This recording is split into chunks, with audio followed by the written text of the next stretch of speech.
Yesu. Tunabatilisha kila aina tarehe zozote zilizopangwa, tarehe zozote zilizopangwa za uharibifu kwenye taifa la Tanzania. Tunazipangua kuanzia sasa, tunazipangua kwa mamlaka ya jina la Yesu, tunazipangua kwa mamlaka ya jina la Yesu. Hebu pangua tarehe zote za mauti, tarehe zote za mauaji zilizopangwa kwenye taifa la Tanzania. Pangua sasa, pangua sasa, pangua sasa, pangua sasa, pangua sasa katika ulimwengu wa roho. Inapangua tarehe zote za mauaji kwenye taifa la Tanzania. Inapangua, inapangua, inapangua, inapangua, inapangua mipango yote, vikao vyote vya mauaji, vikao vyote vya asili inavipangua kwa mamlaka ya Yesu.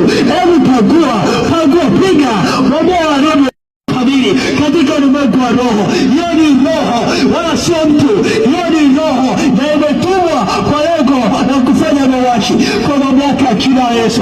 Kila aina ya sadaka, kila aina ya kafara zilizotolewa kwa ajili ya kufanya mauaji tunazipangua, tunazifuta. Hebu futa, teketeza, haribu na haribu kwa mamlaka ya jina la Yesu. Roho zote za mauaji katika taifa la Tanzania inazipomoa, inazipomoa, inazibomoa, inaziangusha, inazibomoa na ziteketeza. Hazina mamlaka kwa mamlaka ya jina la Yesu. Tuendelee kuomba.